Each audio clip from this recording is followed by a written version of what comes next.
Hoy mga insan, tayo nga ay nagbabalik. Ako ay napapaisip kung ano ating uulamin ngayong gabi. Naisip ko nga pala dito ay meron tayong minarinate na puset. Ayun nga, kinuha na natin sa ref mga insan.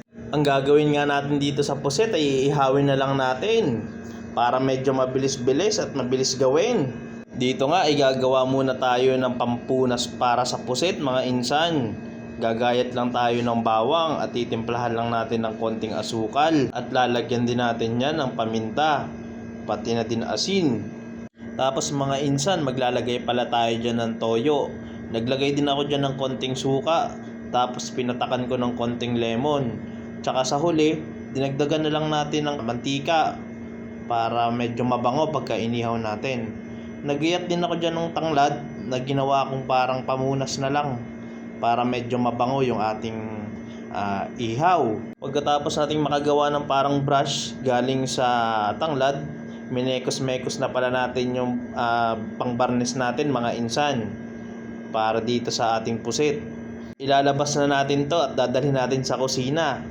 Niready ko na din pala dyan yung ating ihawan na di kuryente mga insan. Tapos pinuspunasan ko na lang muna para nga hindi dumikit yung ating puset dito sa ating ihawan mga insan. Dito nga isasalang na natin ang ating puset dito sa ating ihawan. Dalawang malaki nga lang to mga insan, pero sigurado solve naman ang ating hapunan.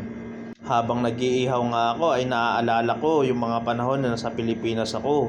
Ang sarap ng ganitong pulutan lalo na sa inuman. Ito wari ko ay makakaubos na ng 3 Alfonso mga insan. Basta hindi lang malakas lumapang ang iyong kainuman. Sa amoy pangalang nito ay wari ko mapapatagay ka na insan. Ang problema nga lang natin dito ay alak na lang mga insan. Ang problema kung saan tayo kukuha. Makakuha man tayo ay wari ko'y kulong naman. Iihawin nga lang pala natin to ng tig 5 minuto ng baliktaran para hindi ito kumunat tulad ng iyong kaibigan na inuutangan. Dito nga ay pinunas-punasan na lang natin ng dahon ng tanglad para bumango ang amoy mga insan.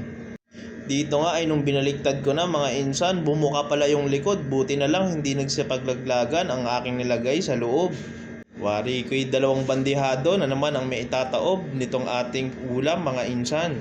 Dito nga ay medyo malapit na ito maluto. Medyo iin-inin na lang natin ng konti para lutong-luto pati loob.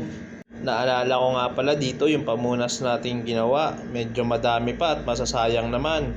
Kaya ang ginawa ko, nilagay ko na lang dun sa likod na medyo nagbukas para magdagdag lasa dito sa ating pusit na iniihaw. Dito nga ay medyo nasira na yung isa dahil sa kakabaliktad ko mga insan. Dito nga mga insan ay medyo maluluto na ito, konting minuto na lang. Dito nga ay hahanguin ko na tong isa at baka mamaya pag binaligtad ko ay madurog pa, magsilaglagan pa yung laman. Yung isa nga ay nilagay na natin sa pinggan, tapos yung isa ay papanatilihin lang natin doon para medyo maluto pa yung loob nung isa. Dito nga ay natatakam na ako mga insan. Hahanguin ko na nga din yung isa at para makakain na. Bye bye!